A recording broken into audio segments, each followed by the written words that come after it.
career in the entertainment industry has enabled me to work with a diverse range of talent. Through my years of experience, I've recognized two essential aspects.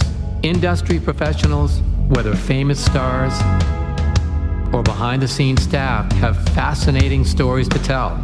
Secondly, audiences are eager to listen to these stories, which offer a glimpse into their lives and the evolution of their life stories. This podcast aims to share these narratives, providing information on how they evolved into their chosen career. We will delve into their journey to stardom, discuss their struggles and successes, and hear from people who helped them achieve their goals. Get ready for intriguing behind-the-scenes stories and insights into the fascinating world of entertainment. Hi, I'm Tony Mantor. Welcome to Almost Live Nashville. Joining us today is Jeffrey Sitkov and Justine Yildiz. Jeffrey is president and founder of Doors of Change, which has been transforming the lives of homeless youth since it was established in 2001. It's such a great story. They have such great information, and we're proud to have them joining us today. So how's it going today for you? Going great. We appreciate you getting the word out for us. Oh, it's my pleasure. I thoroughly enjoy helping people any way that I possibly can. Appreciate it. So if you would, tell us a little bit about what you do and how it all started. Well, Doors of Change is a nonprofit organization that I founded 24 years ago to help homeless youth get off the streets in Southern California. And we're blessed to have now helped over 2,900 get housing or shelter and the services they need to become self-sufficient. Oh, that's really nice to hear. So what have you seen with Doors of Change over the last 24, 25 years in how it's working? Well, Justine is a prime example of this success because when I met her, she was 16 years old and she was on the streets for 4 years, and now she graduated law school, as she'll talk about. But we have many success stories, but you know, it's really building trust, Tony, with these youth, because people always ask me, why are these kids on the streets? There's 4.2 million youth that are homeless in America today between 17 and 24. 40% of them are LGBTQ plus kids that come out to their families and within an hour usually get kicked out on the streets with nothing. 60% are from such dysfunctional families. Their parents are mentally ill. They are drug addicts or alcoholics. It's so unsafe for the youth to be in their house. It's actually safer for them to be on the streets. So building trust is the number one thing we must do quickly with these youth. And once we do, they want to get help. They want to get off the streets. Yeah, that's good that you're doing this. Now, Justine, how long has it been since you first met Jeffrey? It was about 18 years ago. Okay, so how did that happen? How did you meet? How did you form this relationship that's been going for so long? Can you give us a little of your journey along the way?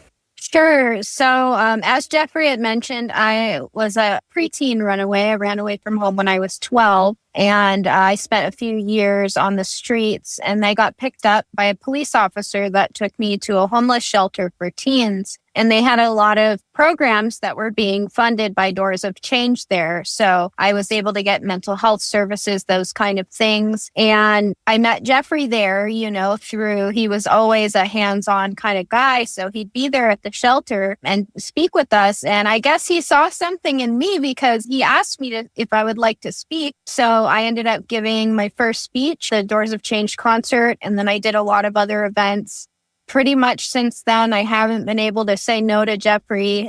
He's got a really big heart. I love working with him, and any opportunity that he presents to me to tell my story and to help other youth, I always jump at the opportunity. So if you would, tell me a little bit more. You say that you left at 12. You brought up the term mental health. Did you have some mental health issues? Was you having problems dealing with this? And did this all help you so you could move forward with what you're doing today? Yeah. So, I mean, it obviously a lot of the youth that are coming from these situations do have mental health problems, maybe ones that existed before, certainly after having bad experiences. For me, I did have a lot of issues. I was one of the few youth that I didn't use drugs or alcohol. I didn't develop any addictions to anything, but that also that I was feeling everything and seeing everything that was happening to me. I didn't have a filter or anything to numb it. So because of that, I did need those services badly. So Jeffrey, what did you see in Justine that you said, okay, I've got to see what I can do to develop her and help her along? What was some of those things that just, lit like light bulbs when you saw her? Well, number one, any of the youth, Tony, that we actually work with, and we work with thousands of youth, we are open to any youth that wants to have help. It doesn't matter what their background is. If they're between 17 and 24 and they're homeless or one step from being homeless, we will help them for free. If any youth wants to get help, we want to give it to them. Justine, when I first met her, was very standoffish because she didn't trust anybody. But it was our music and art program that really opened her up. We had an award-winning music and art program for 18 years that existed before COVID.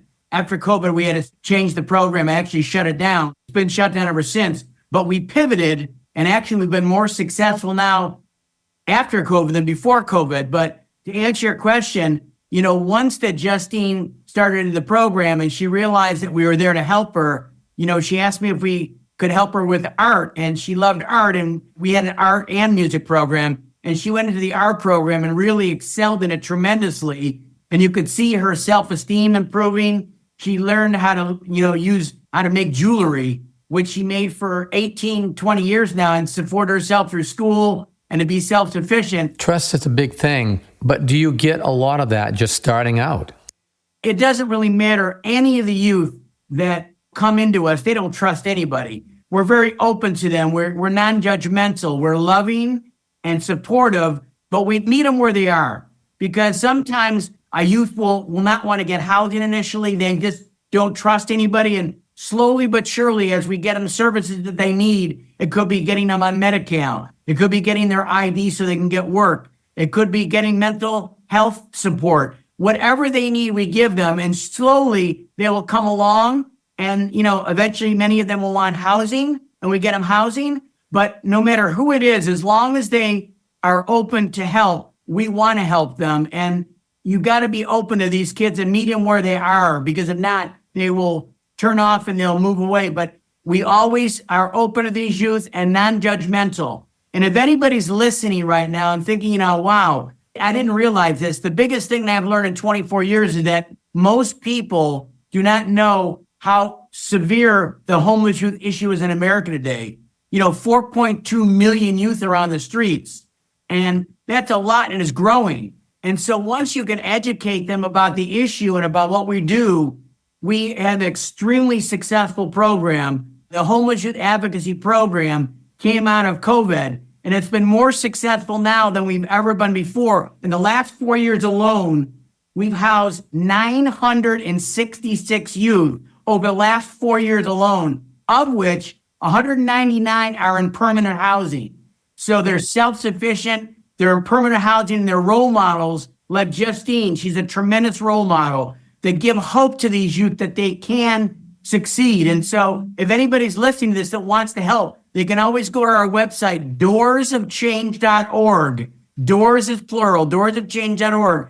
Find out what we do, to watch the videos. And even though we work in San Diego only right now, we have kids from all over the United States that come to us because they can live outside all year round, which they can in Buffalo, Detroit, maybe Tennessee, all these areas. They come to San Diego because they can live outside. And so we help them from wherever they're from. Okay, you bring up Doors of Change. Now, is that a physical place where people can come, or is it internet? How does that all operate? It's actually a program that the Homeless Youth Advocacy Program, we're all remote right now because we had to close our, award-winning music and art program. And we found, listen, it's less expensive than to have a facility to work remotely. And we actually meet the youth. We speak to them on the phone. We speak to them on the computer. We very quickly get them the services that they need. And by doing that, they start trusting us quickly. We're 24/7 coverage. They can call us at 2 a.m. and we'll have one of our staff that will pick up the phone and talk to them, which is very rare. Yeah, so true. That is very rare. Now, do you actually go out on the streets and meet them. This way they can gain your trust and you meet them where they are. Yes, we actually go to them. Our case management will go to them wherever they are, meet them, usually the next day that we talk to them and get them the services that they need. We ask them if we can evaluate them to see what will help them. And once they give us the approval that we can evaluate them and have an assessment with them, we found out all the ways that we can maybe help them. We bring it up to them, and sometimes they say, yes, I need that. Sometimes they say, I'm not ready for it right now. But whatever it is, we meet them where they are, and we actually meet them wherever they are on the streets. We come to meet them and get them the resources they need. We actually deliver them to mental health, to go to, get their IDs, get Medi-Cal, etc. We will take them or get them Ubers to go there, etc. Yeah. Now, Justine, the one good thing that you have is that you have lived experience. You've been there. Now, how do you get it across to them? Because lots of times they'll hear, yeah, I understand where you've been, but they really in the back of their minds think that you don't. Now, you have.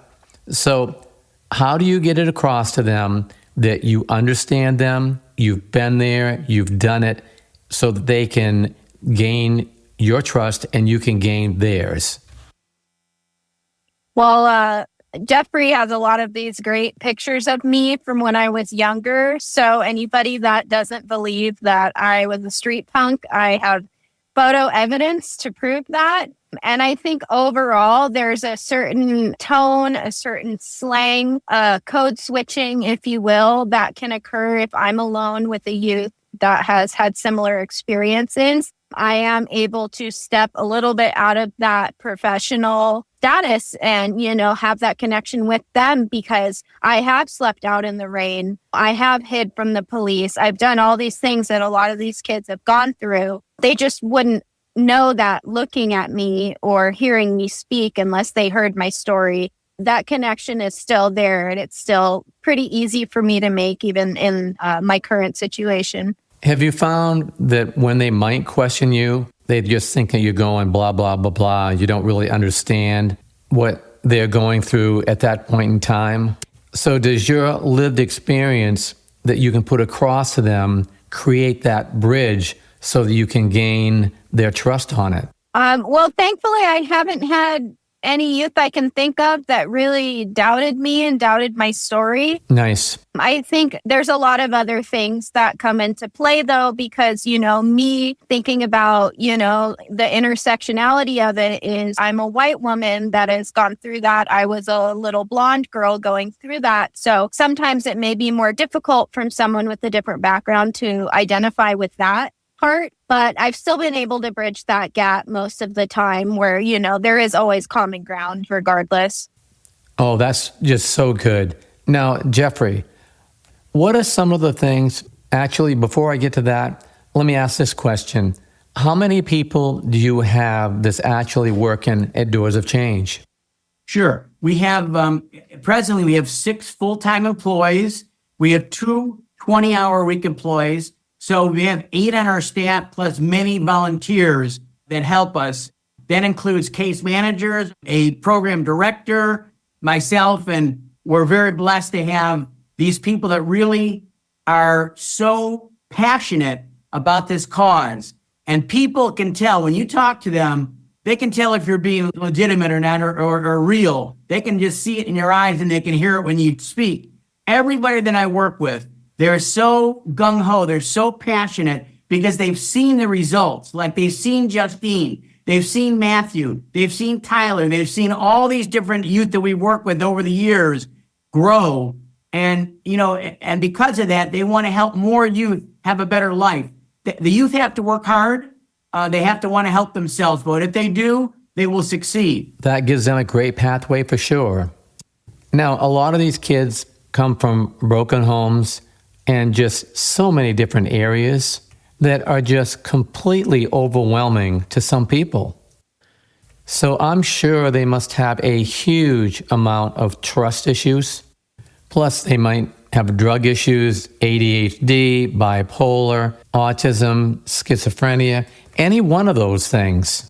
That's a tough challenge for you.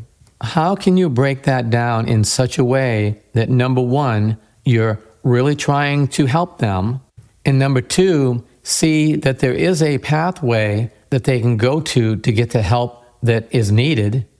Because it's kind of, and I hate to make it this kind of an analogy, but it's kind of like when you find a dog or an animal that's been beaten down so badly, and it takes so long to get their trust back because of their life pattern. And it must be really hard to get them to understand that you're coming from a side of compassion. Their trust can be so deep set that it's really hard to break that barrier. How do you do that? Because that is a very tough road to take. Well, I will share with you, number one, Tony, that is a great question, because that's the crux of everything. If they do not trust us, they're not going to ask for help.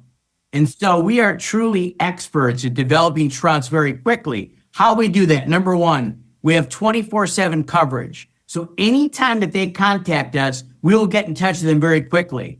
Number two, once we do get in contact with them, we follow through with our word very quickly. The immediacy that we show them and makes them realize, whoa, we are different than what they've had before, because it is very hard for them to trust anybody.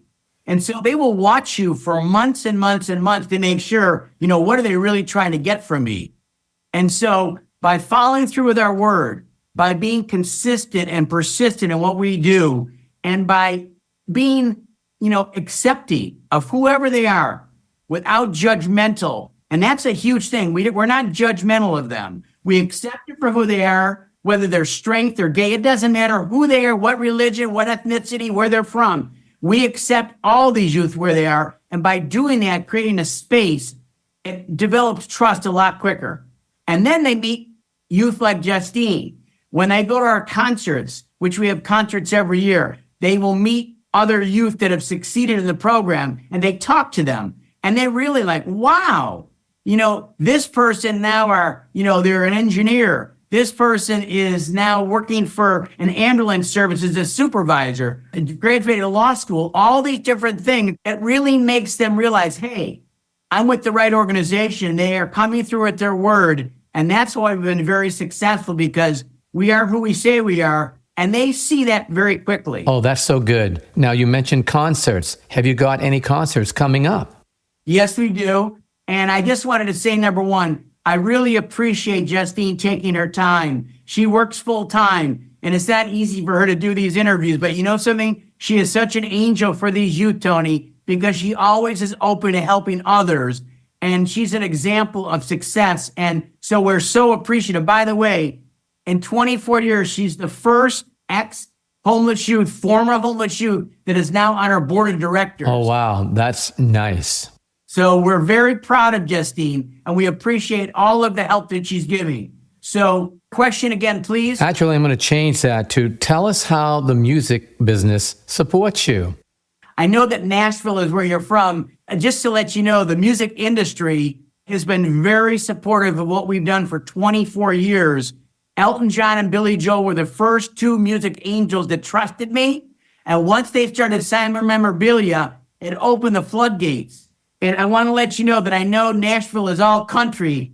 The Dixie Chicks, Willie Nelson, Shania Twain are three of our angels of many, many other music angels that have helped us sign memorabilia and raise almost $900,000 to fund our program in 24 years. So yes, music is a big thing of what we do. That's just great. I'm so glad that everybody helps you out, because that's a tremendous cause. What else do you do during the year? Besides the music, what do you have that you go out there that helps raise money? Primarily, we do a lot of speaking engagements. I just spoke at Rotary just now, 2 hours ago. And, whether it's Kiwanis, Rotary, all different organizations, by educating the people about the homeless youth issue, most people have no idea of the severity of this issue in the United States. And in San Diego alone, we've got over 3,000 kids on the streets in our community alone. Every community, Nashville, all communities in the United States have homeless youth. And so by educating them, and that's the biggest thing we do, is educate the community. And then once they educate them, they will give us donations. They'll help us. They'll volunteer with us. But most importantly, it's getting these youth the resources they need, including housing, which we've done in the last 4 years. 966 youth have gotten housing as a result of Doors of Change. Oh, that's great. So, Justine, now, coming from the streets to where you are today, what do you think people need to hear that they just would not understand, but you can tell them because you've been there? That's a tough question. I think a lot of people take for granted how nice it is to have clean socks and clean underwear. Pretty straightforward, but I think a lot of people that have never lived that kind of lifestyle don't understand what small privileges exist in their lives that we all take for granted. Yeah, it may be straightforward, but if it's the truth, it's the truth. Now, Jeffrey, from an organization, what do you think is very important that you think our listeners just need to hear about what it is that you're trying to do and are doing? I think the biggest thing I need to tell people is that you can make a difference.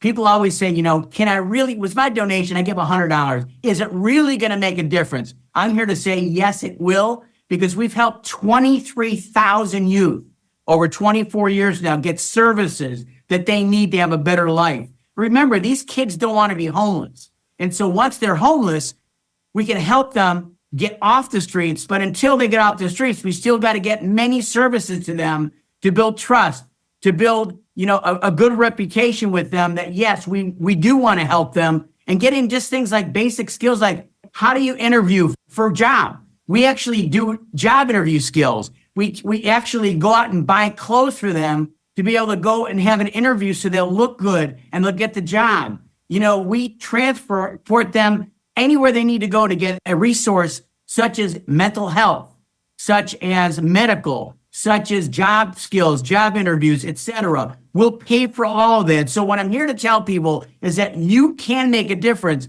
as little as $18 a month. An Angel Team member, you truly can help save these kids' lives. I think that's the biggest thing, because there's so many causes out there. What do I support? To me, what is going to give you the biggest bang for your buck? And the youth are our future. And we've got 4.5 million youth that are on the streets that don't want to be there.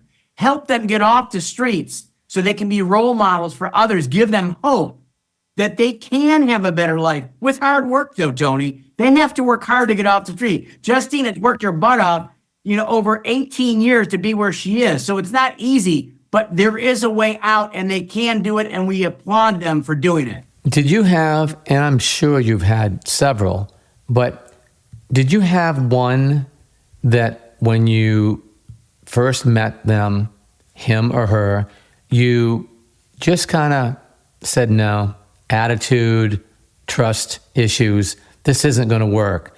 Then for whatever reason, it just clicked in, everything started working, and it was a success story. Well, that is a great question also. I will be honest and tell you, of the thousands and thousands of kids I work with, Justine has probably touched me more than any of them. Why?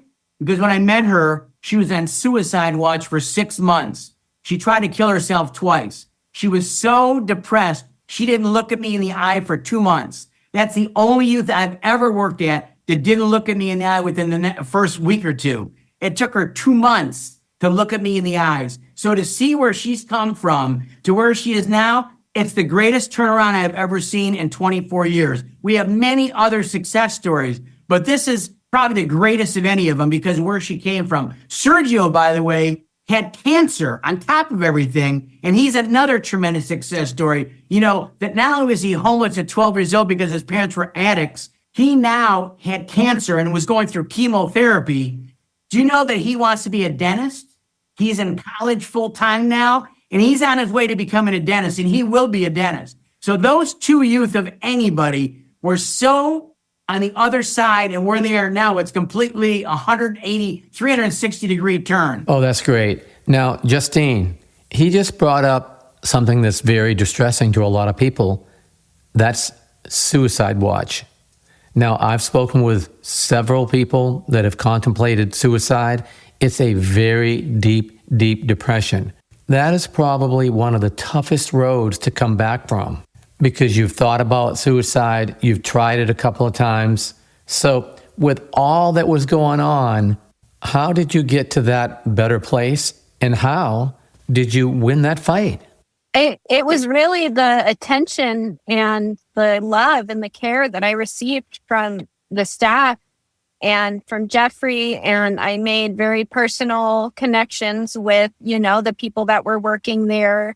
And my therapist really had a close bond with me, and she really believed in me. And also my expressive arts therapist she knocked some sense into me and said, look, Justine, you're smart, you're talented. There's nothing that can hold you back. After hearing so many people tell me that my life was valuable, that I was smart, that I was someone worthy of love and attention, somebody that could be something in this world, you can't ignore that. When you have so many people telling you that, at some point you're going to have to believe it.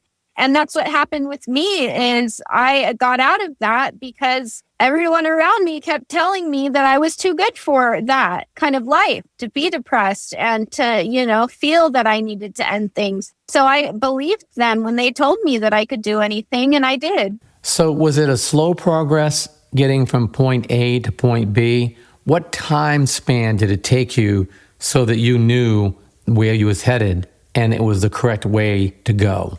Well, that's kind of a difficult trajectory. I saw my therapist for 10 years, and I saw her on a weekly basis.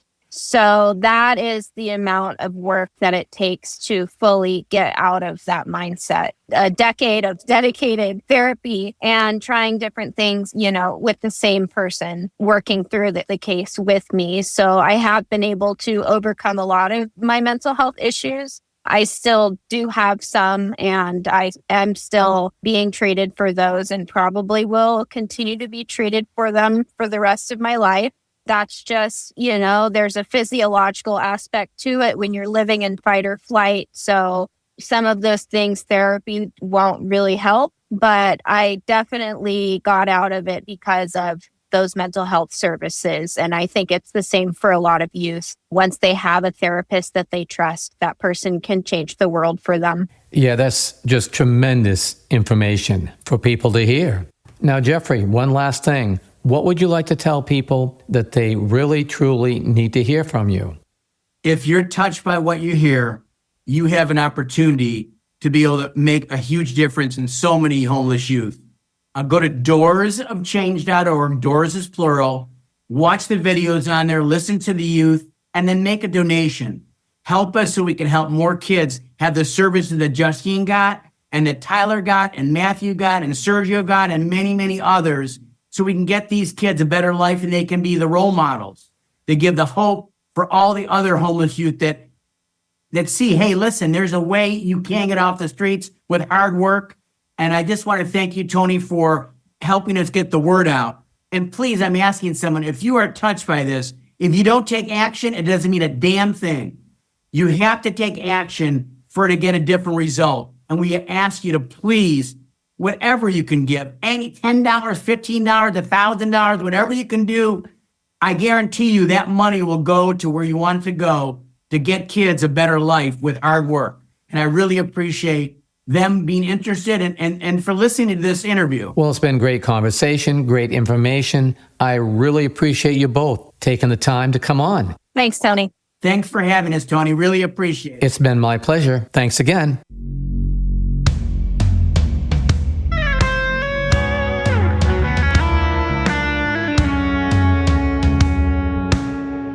Thanks for joining us today. We hope you enjoyed the show. This has been a Tony Mantor production. For more information, contact media@plateaumusic.com.